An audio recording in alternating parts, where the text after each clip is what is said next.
Kia ora, tēnā koutou, no mai, haere mai. Hello everyone, welcome to the Walking the Shadowlands podcast.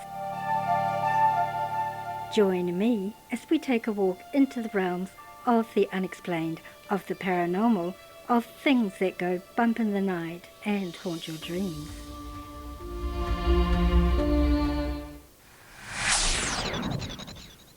Your hosts? I'm Marianne. Thanks so much for joining me today, tonight, whatever time it is, wherever you live in this beautiful world of ours. Sit back and relax. Let me be your guide as we walk into the Shadowlands together and see what awaits us there.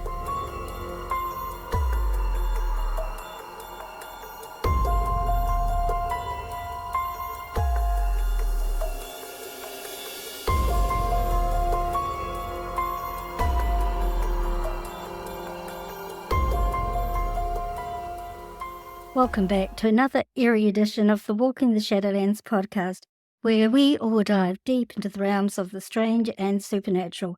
With Halloween just around the corner, I'm bringing you something truly spine-tingling, a special 3-part series packed with ghostly encounters, terrifying tales of vampires, and otherworldly creatures that defy explanation. This episode is just the beginning of our Halloween countdown, with the final 2 episodes dropping on Halloween Eve to mark the occasion in both the northern and southern hemispheres. Twice the thrill, twice the terror, because no matter where you are, strange creatures and dark forces don't respect borders. From ghosts to vampires to the strangest of beings, what you're about to hear will stay with you long after the episodes end. But for now, are you willing to walk with me into this part of the Shadowlands and see what awaits us there? If so, grab a blanket, dim the lights, and get ready to face the unknown. Let's begin.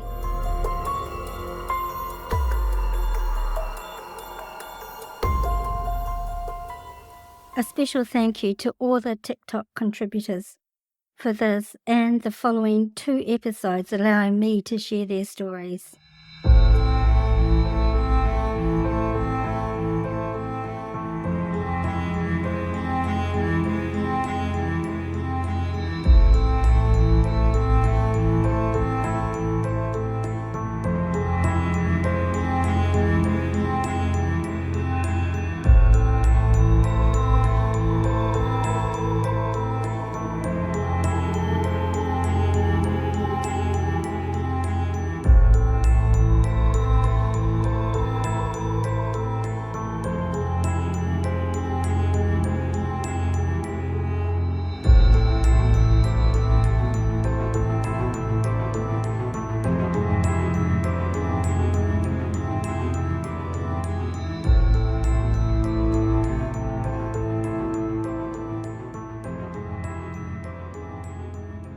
The Hotel Ghost from Sarah Levine. Okay, so I used to work at this place called The Cavalier, and it was built in 1926.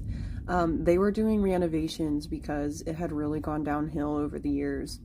And I was part of the opening employees because they were going to reopen, and they'd prettied it up and added new things, and it was just really nice. So my job was lead hostess at Becca, which is the restaurant inside of this hotel. Now this hotel has its fair share of its own ghost stories besides mine, and one of them being a ghost cat even that walks throughout the building, and then there's a bellman inside the elevator that warns you about the 6th floor. And there's also the ghost of Michael Kors, which was the founder of Coors Light, the beer. He's also apparently residing there.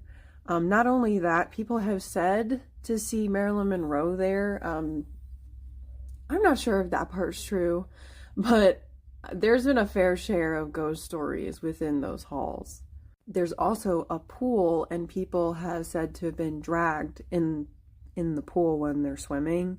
And unfortunately there was a case years ago where a little girl had, and it connects with the cat. So she had brought a cat in, and she went looking for the cat, and unfortunately she drowned in the pool there.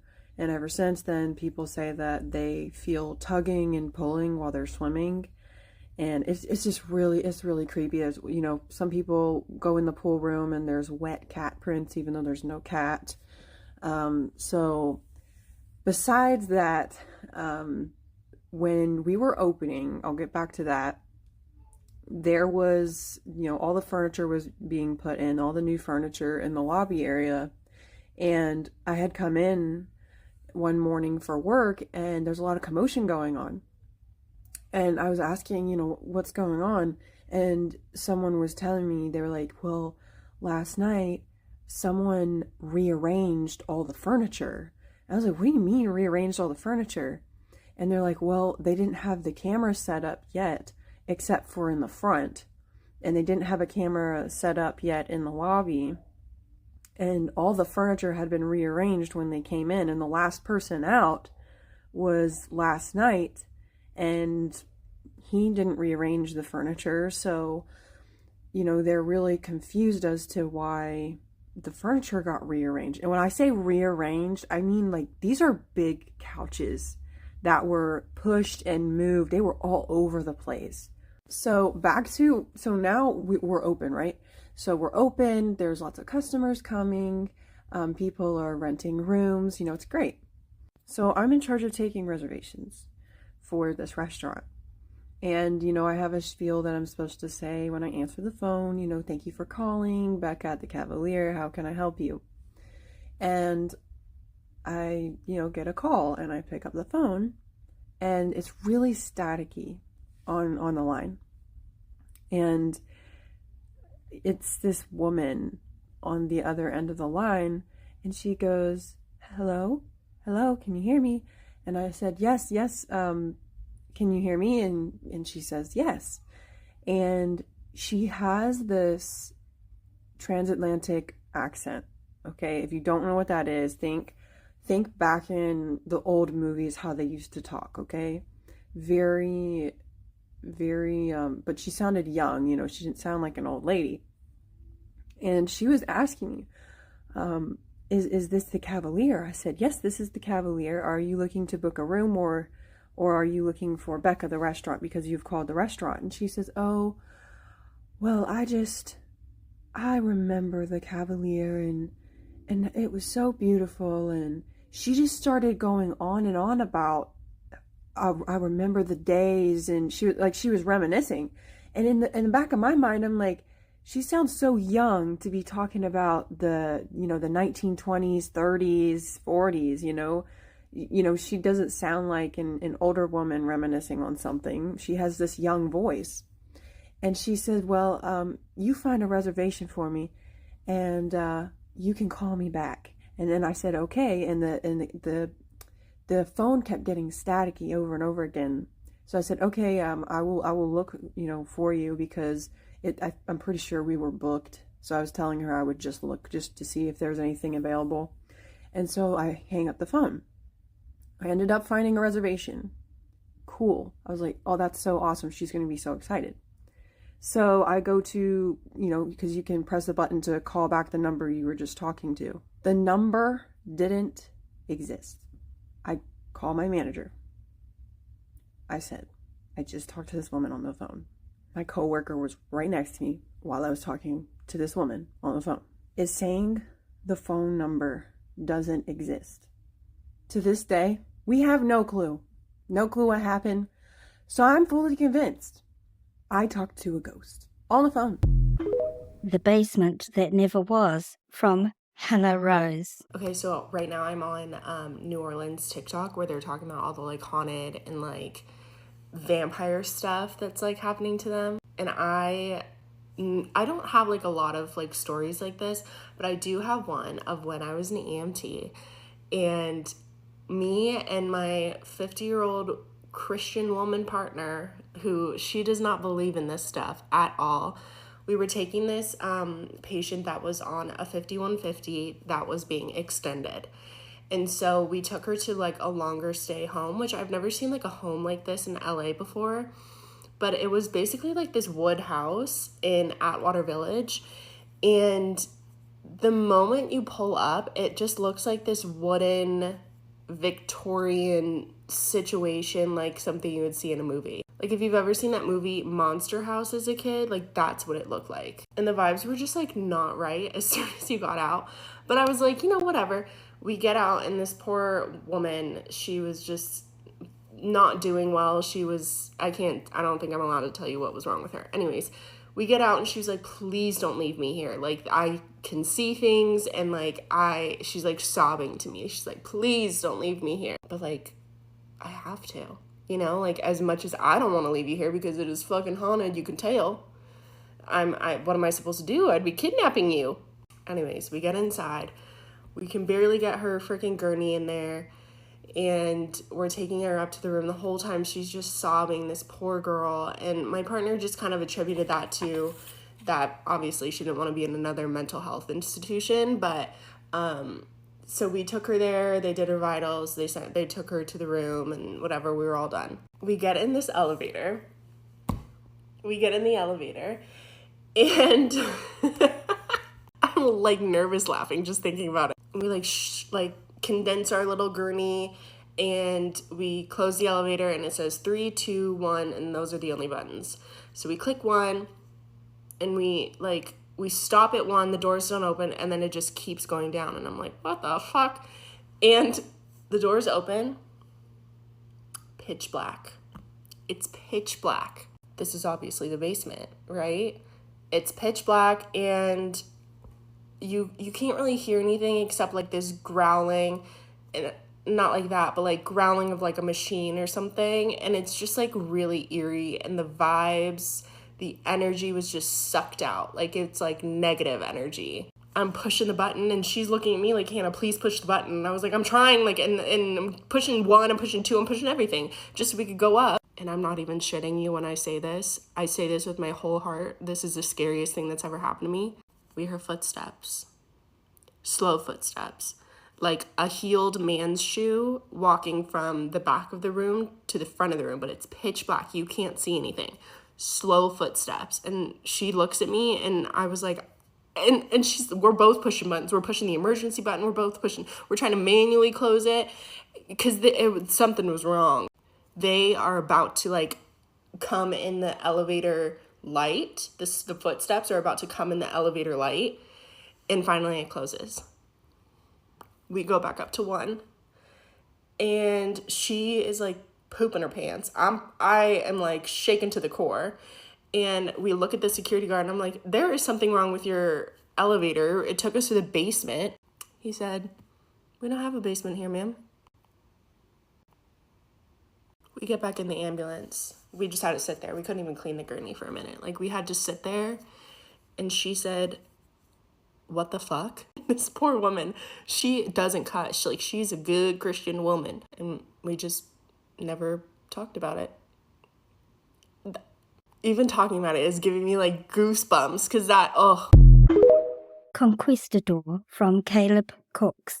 Okay, so I actually have 2 ghost stories that are taking place like 15 years apart, but they're actually intertwined in a weird way. So I'll describe this. So the first and the more recent one was in 2012 and 13. Me, my dad, my brother, and my sister moved into a house in Seabrook, Texas, that's very close and near the water. So Seabrook is near Kemah, which is along the Gulf Coast. Like the Kemah Boardwalk is a worldwide tourist destination, and we're like 6 miles from the NASA Space Center. Anyway, so to sum it up shortly, we're actually starting to see the ghost of a conquistador in the house. And you wouldn't see like a full body apparition. What I personally would see is his head come through the corner of the ceiling, and it was like this horrific color of like a weird glowing orange. It was bizarre.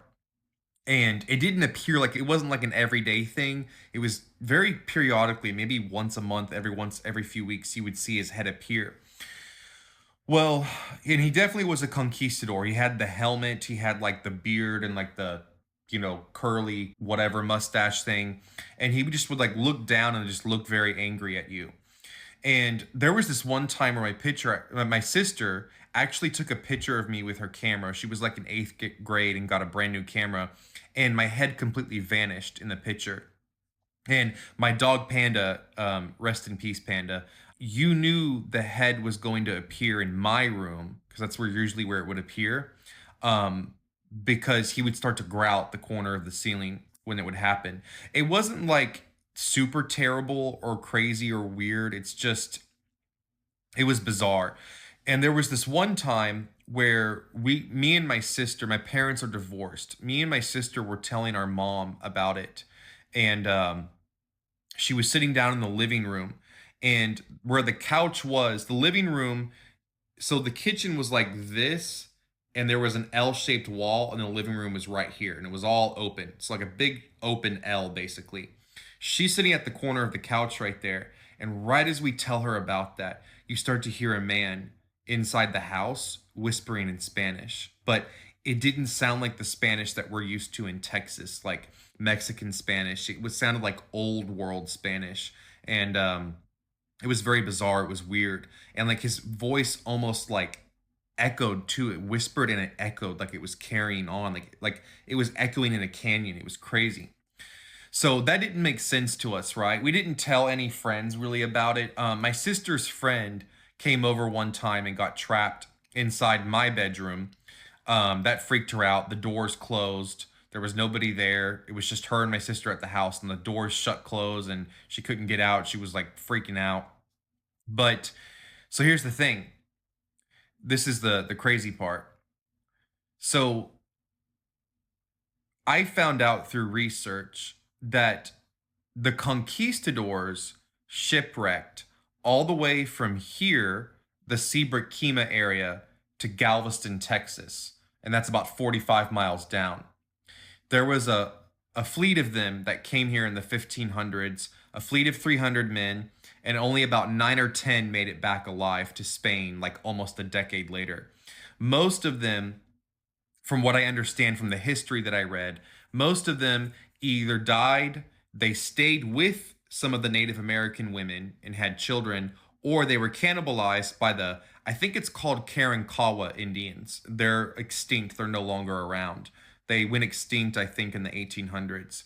So years later, when I discovered that, like 10 years later, a year or two ago, when I discovered that, it made so much sense. I was like, oh my God, they shipwrecked all the way from Seabrook to Galveston 500 something years ago. I was like, I bet you anything there was a body of one of them underneath that house or near it somewhere on the property, probably, probably deep in the ground, but there was a body there, or what's left of a body. So anyway, let me tell you the crazy thing, because I mentioned the Karankawa Indians.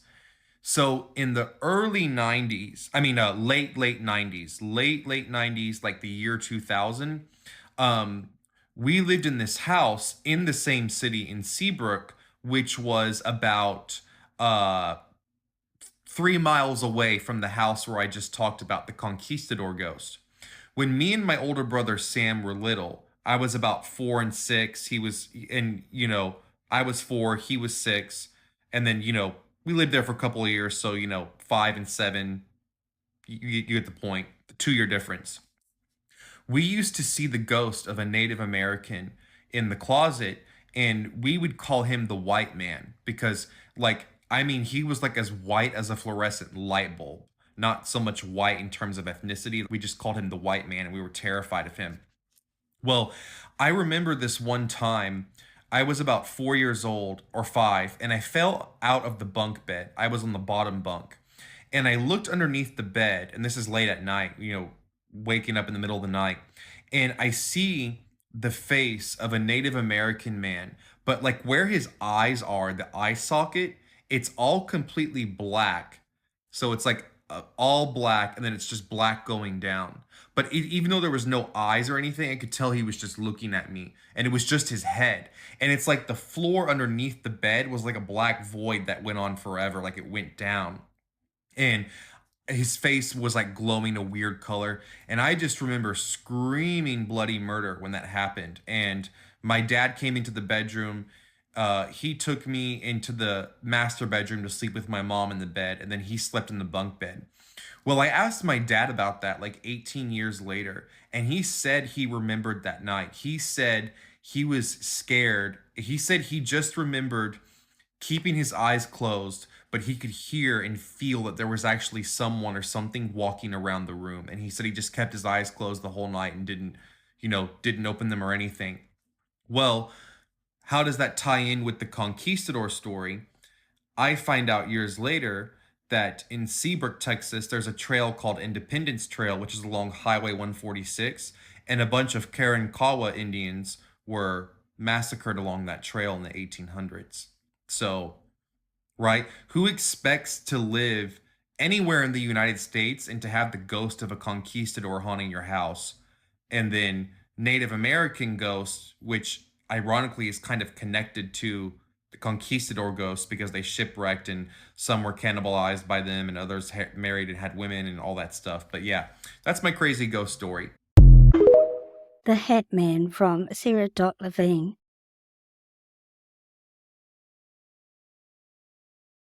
I was debating on talking about this because I don't want to sound crazy, one, but two, I know I'm not the only person who's seen this, so I'm just gonna go ahead and start. So when I was about 9 or 10, me and my mom were sitting at the kitchen table talking, and I had the view of the living room, and then I could also see into the entryway of the hallway that led to all the bedrooms. So we're talking, and I just so happened to glance over my mother's shoulder, and that's when I saw the Hat Man. If you don't know what the Hat Man is, just look up pictures because you can't miss it. And at the time I had never heard or seen anything like this, but I look over her shoulder, and it was in the hallway entryway, peeking from around the corner, a tall dark shadow. You cannot see through it, and it had a large brimmed hat on. I froze, and my mom immediately noticed that something was wrong with my face, and she goes, what is it? She turns around and she looks back at me and she's like, what is that? And so I immediately am like, oh my gosh, she sees it too. I'm not the only person seeing this thing. So now we both are looking at it, and it's just standing there. It won't move. It's not like one of those times where, oh, I just saw something at the corner of my eye. It was there, and it was staying there. And it stood there for, I swear, about 30 seconds. It was there. And then it just slowly backed out of view into the hallway. As soon as that thing was gone, I jumped up out of my seat, and both me and my mother go over there, and we open every single door in that hallway, and there's absolutely nobody. There's no one there. My dad was working at a late shift, and my sister was at our grandparents' house sleeping over. We both saw it, and to this day, we both still talk about it. It's stayed with me to this day. It's one thing that I cannot shake off, and I know I'm not the only one who's seen it. The Doctor's Babysitter from Two Kids Mama Drama. So when I was 4 years old, my mom was pregnant with my brother, and she would take me to the doctor's office for her appointments. I remember going at least 3 times, at least. And this woman would meet us in the lobby that she had hired, and she told me she was just going to watch me while, my mom was having her appointment. And I remember thinking, this is so weird. Why would this woman come in and watch me when my mom is literally sitting next to me watching me? And I couldn't stand this woman. And I have no other explanation other than she was a little heavy set with dark hair, which is like most people in America. So this woman was there every time that I'd go with my mom. And maybe a few years ago, I don't remember how long ago, I asked my mom, like, who was that lady that you hired to come watch me while you were in, like, while we would go for your appointments for Shane? And she's like, I don't know what you're talking about. Like, I never hired a lady to come watch you while you sat with me. I was like, I know. But this lady was there every single time, and I could not stand her. And she looked at me like I was stupid. So I asked my dad, I'm like, did you remember Mom ever hiring this lady to come sit with me at the hospital while she had her appointments with the doctor? And he's like, no, never. So here I am at 37 years old, or 36, I don't even know, trying to figure out who this woman was when I was 4 that sat with me, and I have no idea. The Parrot's Perch from Mona the Macaw. I lived in a house that was almost 300 years old, so let's talk about it. All right, so fun fact about this house that I lived in. My husband lived in this house when we were just dating for about 2 years back in 2015 to 2017, and then we moved to San Diego because we wanted to see what San Diego would bring to our lives, and then we moved back to the East Coast in 2021.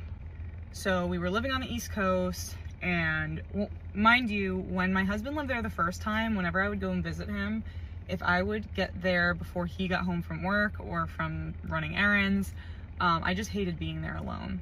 The house just gave me the heebie-jeebies. So that was in 2015 to 2017. My husband just refuses to acknowledge that this house could be haunted, so he lived there peacefully. I was in shambles at all times. Fast forward to 2021, we moved back to the East Coast.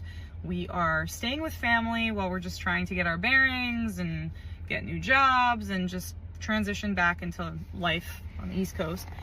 And my husband is saying, man, I really wish that house was available again. I loved living there.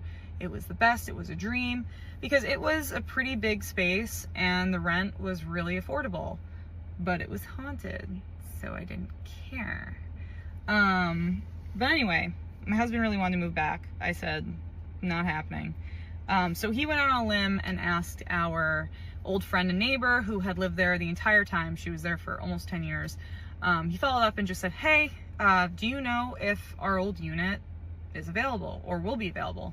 And she said, no, unfortunately, the people have been living here, have been here for 2 years. They love it. I don't think they're going anywhere. Ironically enough, a few months later, and I think it was on Christmas Day, our old neighbor shoots at me a text and goes, hey, do you want to move back in? They're actually moving out. They're moving back down south. If you want it, I can, put in a good word with the old landlord and just remind him that you guys were old tenants. It's looking pretty good for you guys to move back in. So we moved back. Yeah, we moved back. This time I felt a little bit better because we had Mona, my parrot, with us. So at least, I had company, I had my BFF. So I didn't feel as scared, but I was still apprehensive, especially because even our neighbor was certain.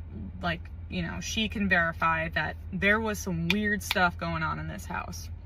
Just to preface, this house is a historic landmark. It was built in 1757, and a really famous blind poet lived there. I can't remember if she was born there. I know she didn't die there, but she was a blind hymn writer. Her name was Fanny Crosby. When you Google her, that's not who you want haunting your house, okay? Nothing personal, but good God, she was terrifying, okay? I'm just gonna say it. She was terrifying. Google at your own risk. She scares the hell out of me. And if she doesn't scare the hell out of you, must be nice. So I have plenty of stories of just my experience being there, but I'm just talking about one. Sorry it took me a while to get here, but I needed to give you all the backstory. So we're living in this house, weird stuff is happening. Every time it happens, my husband justifies it with something ridiculous. But there was one night in particular, and ironically, it was the night of Halloween going into November 1st. If anyone knows of Samhain, if anyone knows anything about the veil thinning on the night of Halloween, then you know that sometimes activity is heightened, if you believe in that. So I'm in bed, and the layout of the house was you had your master bedroom, then there was the living room and the kitchen, and so I'm in the bedroom. Our doors closed every night because I just didn't like having that door open when I slept. I felt like people were watching me there. So, and the living room seemed to be the most active. So obviously I kept that door shut. Mona is in our bedroom with us because I'm not letting that poor bird be around ghosts by herself. So she slept in the bedroom with us in her cage because we needed her safe. And in the living room is her perch, her stand. And it was a really simple stand. Maybe if people are interested enough, I can show you what it looked like. But it was just a classic perch. And then it had this big hook, and on the hook you could hang a toy. So I would hang a toy, and it would usually have wooden bits, a chain, and then there's always a bell at the end because a lot of bird toys have bells on them. See where I'm going here? So I'm in the bedroom, doors closed, and something wakes me up in the middle of the night. And I'm laying in bed, I'm trying to go back to sleep. And then I hear a bell chime from the living room, from Mona's perch, because that's the only bell in that room. And I don't think anything of it. I just think it was just a weird coincidence. Sometimes, I mean, the house was really old. Honestly, that house should be condemned, but that's another story. The house was really old. It could have been so many different things. So I try not to think into it because I'm already heightened at all times. So I just try to go back to sleep. But then I heard it again. I heard the bell chime again. I'm laying there. And I'm questioning that very seriously. Then I hear it again. And we're not talking about a little like, doo-doo. We're talking about a bell chiming like, cha-cha-ching. Like take a little metal bell and whack it. And that bell is connected to things. So it's reverberating off the objects, whatever. The bell is ringing. And it's not a tiny bell. It's a bell designed for a 3-pound scarlet macaw or anything of a similar size. So it needs some force to hit it. So this bell is going off every 30 seconds. So finally, I'm like, okay, I'm officially terrified out of my mind. If it happens again, I'm waking up John because he's just sound asleep. Just sweet dreams. Sure enough, the bell chimes again. And I shake John and I say, the bell is going off in the living room. And he's very tired. He's like, what are you talking about? And I was like, Mona's bell is ringing in the living room. And she's clearly in here with us sleeping. She's covered in her cage. It's not coming from here. It's coming from the living room. He's like, no, it's not. And the bell chimes. And when I tell you that this man shot out of bed, somehow had a flashlight already in hand and goes into the living room and he's looking around and he can't find anything. No evidence of what could be making the bell chime. Have no idea what was causing that. But he comes back in the room with the pole and the toy attached to the pole in his hand, and he puts it in the closet and he gets back into bed, and all he says is, that was weird, and goes to sleep. It just goes right back to sleep. Obviously, I didn't sleep well that night. And the next day when I tried to bring it back up to him, my man's tried to chalk it up to, well, sometimes we get mice in the house, so a mouse could have done that. Mice are this big and weigh next to nothing, and there is absolutely nothing they can do to create enough power and force to make that bell chime. So yeah, that was weird. I hated living there, especially ever since that. So we don't live there anymore. But yeah, that was really weird. Just bells chiming in the middle of the night. Campfires in the Waitomo Caves from Keeks Travels. The country where I got the most creeped out was in New Zealand. Now, I am telling you this story because if you so do happen to travel to New Zealand, there is this one specific tourist activity I think you should reconsider. When I was living in New Zealand, I had a list of things that I wanted to do before I left the country. And high on that list was to go and see the glowworms. Glowworms live inside of a deep, deep, dark cave. And when you look up, it looks like you're looking at like stars and constellations. It just looks really pretty. And I wanted to go and see them. So on a day that I was free from working, I actually drove to go and see the glowworms located in Kawakawa. That is the northern part of New Zealand. Now, this is the part of the story where you're probably going to look at me like, girl, why would you even participate in doing this? When I arrived to the caves, I pay for my ticket and realize that I am the only one there. It's just me and the girl at the ticket booth. And when I mean I am the only one there, there was literally no other cars in the parking lot. So I'm curious why there are no people around. So I actually asked the lady at the ticket booth, where are the people? Am I going to be the only one on this tour? And she explains because it's off season, it's not really popular to come to the caves this time of year. So you probably will see more people December, January timeframe coming to see the caves. And sure enough, no one else arrived. So when the tour started, it was literally just me and the tour guide. I was not allowed to take any videos or photos inside of the cave, so I have no videos or photo evidence from inside the cave. So when we're getting inside of the cave, I noticed that there are these very long boardwalks that just go deeper and deeper and deeper inside the caves, and they have railings so that you don't fall or slip, but it wasn't like any steepness or anything like that, so it just felt really safe to walk through. But the further that we walked, it just got darker and darker and darker. And as we're walking deeper into the caves, the tour guide is leading with a flashlight and is talking about the history of the caves and the glowworms. So I would say we only got a quarter of the way into the caves until something extremely creepy happened to me. Keep in mind, we haven't even gone further enough to even see all of the glowworms in its full brightness. So anyways, while the tour guide is talking, I start to smell something. And the smell was very distinct. It was like a fire was burning, like some sort of campfire or something, like smoky smell. I don't know how to describe it. It smelled like there was somebody burning a fire. And so I told the tour guide, I was like, do you smell that? And she looked at me and she was like, no, what do you smell? Do you smell the limestone? Do you smell the water? I don't know. And I was like, no, it smells like there is a fire burning. It smells like, a campfire. And when I tell you guys, this tour guide's eyes looked really wide, and she was kind of looking at me in a creeped out way. And so she replied with, that's kind of weird that you mentioned that. And I was like, why? Why was that weird? And she proceeds to tell me that a long time ago, exactly where I was standing, there was a woman who used to live in these caves, and she used to cook her food, create fires and cook her food right where I was standing. When she was telling me that story, the way I got the absolute chills, and it wasn't just me getting the chills, but the tour guide was getting the chills.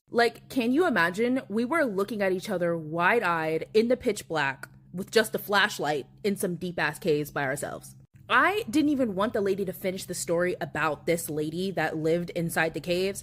I literally just told her, we're gonna have to cut this tour short. I think we need to go. And she was like, yeah, I think that we should leave too. And I felt bad for that lady because I think she was a little bit more creeped out that I said that in that moment than anything else. So anyways, we do leave the caves, obviously, safely because I'm here to tell this story, but she told me she has never heard anything like that before in her life and that she was extremely creeped out. I say all this to say, don't go into dark caves by yourself in foreign countries. You never know what you're going to experience. My sister's mimic from Megs_zone. When I was younger, my family had Korean exchange students that lived in our house, and one of the students shared a room with me, so we had a bunk bed, and she took the bottom and I took the top. And during this time, my dad had removed all of the doors to all the rooms in our basement because we were getting new carpet. And so I wanted a little bit more privacy. So for Christmas, my grandma gifted me some door beads, but they didn't come to the floor all the way. They were about a foot off of the floor. And my sister Callie would always come in and just steal my clothes, my makeup, whatever she wanted to use. And I was a pretty light sleeper, so she would slide under the door beads to come in the morning before school and to not wake me up. There was one particular night where my exchange student was visiting her uncle in another state for Thanksgiving, so I was alone in my room. It was nighttime, everybody was in bed, and it was dark, and I heard my door beads. So I looked over and I see what looks like my sister, just like her silhouette, and she's got long, curly hair, and she was crawling on all fours with her hair, and her hair was like hanging in front of her face, and she was crawling on all fours, sliding under the door beads, and I could see the door beads like hitting against her back as she slid under. And once she got under, she like hurried to the end of my bed where the closet was at the foot of my bed. So I was thinking to myself, like, oh, I caught her in the act this time.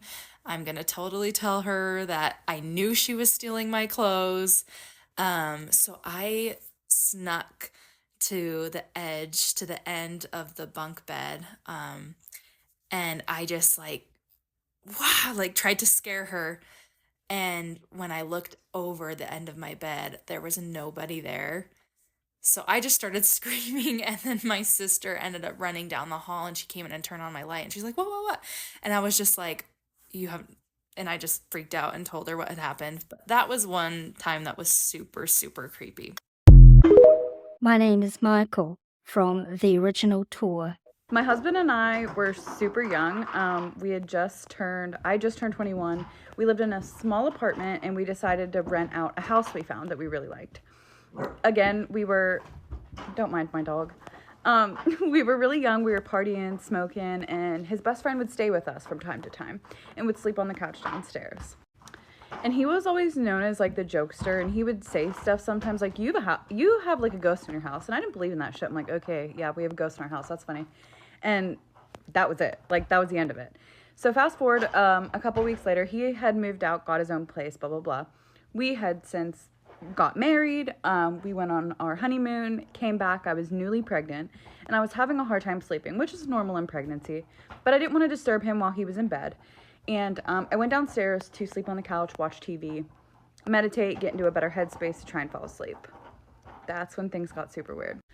I was just about to fall asleep, like drifting into that in-between place, and I felt like somebody was looking at me. So I woke up, and there was a man hovered over me. And I just look up at him, and I think, like, this is what sleep paralysis is. Like, I've never experienced something like this, and I jump up, and I run upstairs. And this being, very clearly a man, he did not follow me upstairs. I saw him at the bottom of the steps when I had got up there, and he would not go any farther. Now, during this time, I kept having a thought, Michael, and I didn't know where it came from. It was like a thought that kept being repeated in my head. Now, I have a brother named Michael, but like I've never had that thought on a loop constantly. So that was very strange. Fast forward to about 3 weeks later, we pick up my husband's little sister. She was probably like 12 at the time. And as soon as she got in the car, she goes, you have a ghost in your house and his name is Michael. And I was like, what the fuck? Like, confirmed everything. So at this point, I decided to seek help of a medium. I had a friend who recommended me to this lady. First off, she's like, absolutely. Like, you're seeing things because you're a medium. I'm like, no, I'm fucking not. Like, I don't even believe in ghosts. And now you're telling me I can communicate with them? She's like, you are more than strong enough to get him to cross over. Here's a prayer. Do this beforehand. Sit down, talk to him, see if he'll go to heaven. I was like, what the fuck? Okay.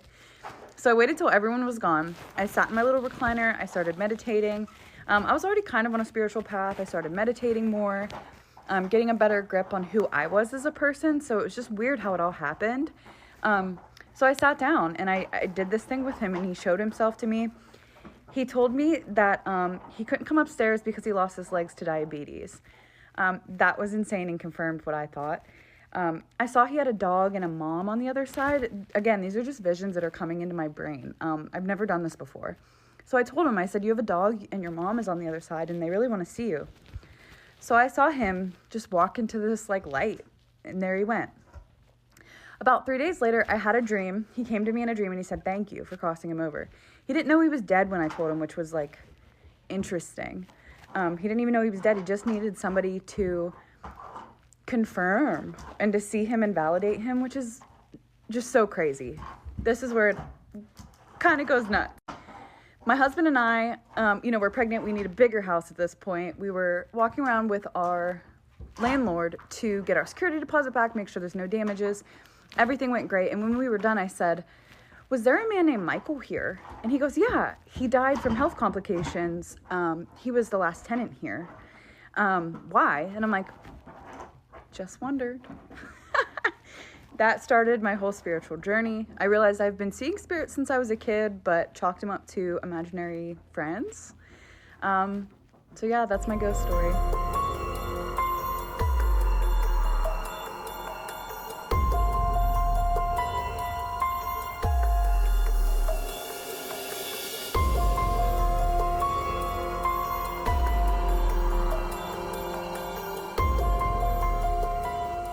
As we wrap up this unnerving episode, don't forget that I have even more surprises in store. With Halloween approaching, tune in for the final 2 episodes of this special series, releasing on the Halloween eves in both the northern and southern hemispheres.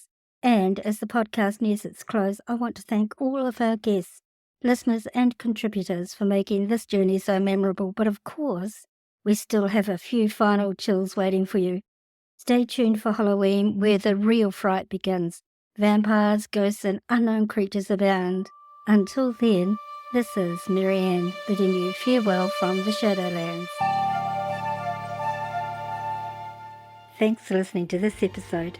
Ka kite.